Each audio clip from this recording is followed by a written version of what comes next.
तो हेलो बच्चों, कैसे हैं आप सब। आशा करते हैं आप सभी स्वस्थ होंगे और मस्त होंगे और आपकी जीवन जो है बहुत ही सरलता से चल रही होगी। ठीक है। आज जो है हम एक छोटे से टॉपिक पे बात करने वाले हैं जो कि बहुत ही इम्पोर्टेंट है और बहुत जो पढ़ने वाले बच्चे हैं उन सब के लिए बहुत ही इम्पोर्टेंट है। ठीक है। वो क्या है? टेस्ट। टेस्ट यानी कि जो भी हम पढ़ते हैं, ठीक, जो भी हम चैप्टर को पढ़ रहे हैं उस चैप्टर का अगर टेस्ट नहीं देते हैं तो हमें ये नहीं पता चलेगा कि पढ़ क्या रहे। अगर पढ़ लिए, उसका इवैल्यूएशन नहीं किए, पढ़ने के बाद जो पता नहीं चलेगा कि एक बार लिखने की प्रैक्टिस करिए कीजिए कि हाँ हमने क्या पढ़ा है। कुछ बच्चों में क्या होता है, हैबिट याद तो हो जाता है बट उसका क्या होता है कि जब वो उसको लिखने के लिए बैठता है तो वो सब कुछ भूल जाता है। तो उसका क्या है, वहाँ पे मेन रीजन जो है वहाँ पे कि वो पढ़ तो लेता है बट उसको रिवाइज नहीं किया है, लिखने की प्रैक्टिस नहीं किया है वो, है ना। ये चीज़ बातें हैं। तो अभी जो है समय जो है बहुत ज़्यादा हो चुका है, 3:30 हो गया, 3:35 हो चुके हैं। अभी मैं अपना पढ़ाई करके कंप्लीट करके अभी आप सबके लिए टेस्ट रेडी कर रहा हूँ कल के लिए।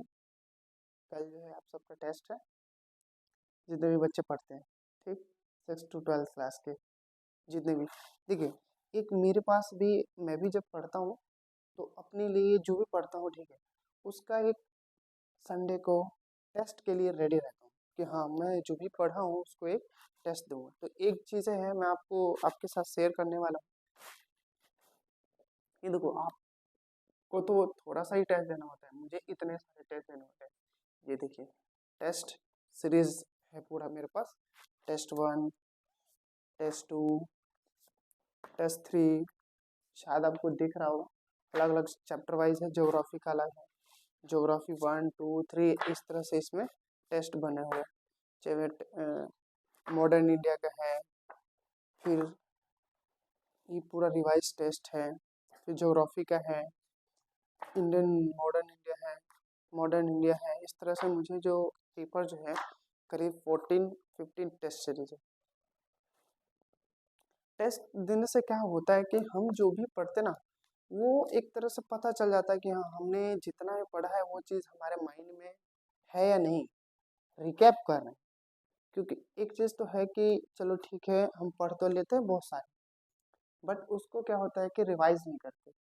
बट रिवाइज ना करने का क्या नतीजा होता है कि हम भूल जाते हैं। जब हमारे पास जब क्वेश्चन आते हैं तो वहाँ पे कंफ्यूजन होता है कि उसको स्टार्टिंग कहाँ से करूँ, शुरुआत कहाँ से करूँ, ये नहीं पता चलता है। तो उस चीज़ के लिए हमें क्या करना चाहिए, एक डेली डेली 2-4 मिनिमम, अगर हम सभी जो है 5 अगर डेली क्वेश्चन आंसर प्रैक्टिस करते हैं तो हफ्ते का देख लो आप, अगर 5 करते हो डेली तो हफ्ते में कितने हो जाएंगे, 30 क्वेश्चन। 30 क्वेश्चन इतने हो जाएंगे, अगर एक महीने अगर वही उसी तरह कंटिन्यू हम ऐसे करते रहे तो हमारे पास करीब 150 क्वेश्चन के करीब हो जाए।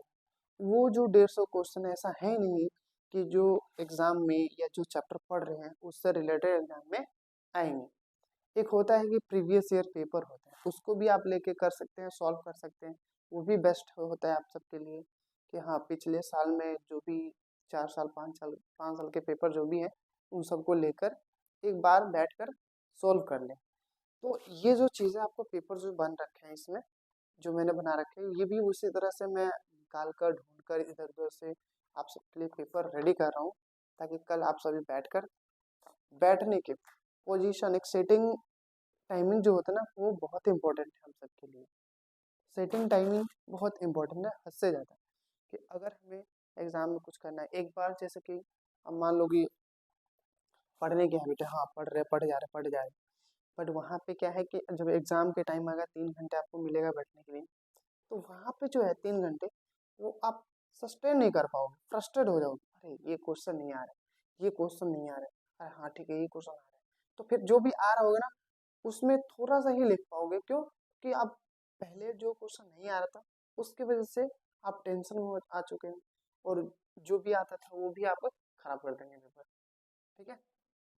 तो ज़्यादा मेरे पास वो नहीं है टॉपिक, अभी बस इतना ही मैं बोलूँगा कि हम सभी को टेस्ट हफ्ते में, वीक में, डेली, हर वीक को देना चाहिए। जो भी हमने एक टारगेट बना लेते हैं कि चलो ठीक है, मुझे ये चैप्टर जो है इसको रिवाइज करके अगले हफ्ते जो है टेस्ट देना। ठीक है, खुद खुद से भी सेटिंग स्टाइल होनी चाहिए। मैं तो अपने आप से ही चलता हूँ, जो भी चल रहा हूँ अकेले ही इस मंजिल पे और इस रास्ते पे, जो कि बहुत लंबी जर्नी है मेरी पढ़ाई के मामले में। ऐसा मुझे ऐसा लगता है कि बस मैं पढ़ते रहूँ, पढ़ते रहूँ। बट एक चीज़ है कि सिर्फ पढ़ने से ही सब कुछ नहीं होता ना, उसका एनालाइज भी होना चाहिए। उसका आउटपुट हमें भी पता चलना चाहिए कि हाँ मैं कुछ कर रहा हूँ, उसका कुछ आउटपुट मिल रहा है या नहीं। ठीक है, तो देखो इतने मोटे मोटे जो बुक होते हैं इसको पढ़ना पड़ता है हमें भी। Indian polity, Indian economy, economics का अलग अलग पढ़ना पड़ता है। ये ठीक है, अभी मैंने पढ़ लिया है, बट फिर से अभी और दूसरा टॉपिक मुझे कंप्लीट करना है, जो इस तरह से मेरे पास टारगेट था कि आज का, ये देखो छोटा सा पेज पे रफली मैं इसको बना लेता हूँ ताकि मुझे क्या क्या पढ़ना है वो कंप्लीट करना है। तो उसके बाद आगे का जो भी टॉपिक है उसको भी हमें कंप्लीट करना है। दिन और रात अगर आप मेहनत करते हैं, एक ह्यूमन बींग्स को अगर मिनिमम सोने का टाइमिंग जो होता है ना, 3 से 4 घंटे बहुत होता है, इतना रिक्वायरमेंट बहुत है। क्योंकि हम सब अपना जिंदगी जो है ना, ये 33%, यानी कि 8 आवर्स हम सोते हैं, तो 8 3 20, अप्रोक्सीमेट जो है 33% जो है ना अपना जीवन जो है सोने में खत्म कर देते हैं। तो वो सोकर भी क्या फायदा, और सोने से बहुत ज़्यादा हानिकारक भी हो सकता है आपके लिए। और हो सकता है कि जब आप बहुत ज़्यादा थके हुए हैं तब वहाँ पे क्या कर सकते हैं, नैप ले सकते हैं कि हाँ चलो 3 से 4 घंटे, 4 से 5 घंटे सो लिए, उससे ज़्यादा नहीं, बहुत ज़्यादा होता है। मैं तो अपने चाहता हूँ कि मैं 3 ही घंटे सोऊं डेली, बाकी का जो टाइमिंग बचता है मेरे लिए उसको एक यूटिलिटी लाऊं, उसको कहीं यूज़ करो ताकि आगे लाइफ में फ्यूचर में काम आ सके।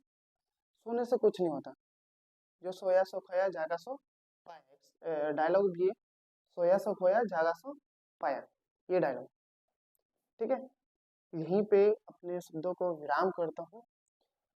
ठीक है, आगे हम, all the best, keep learning, be happy, keep smiling.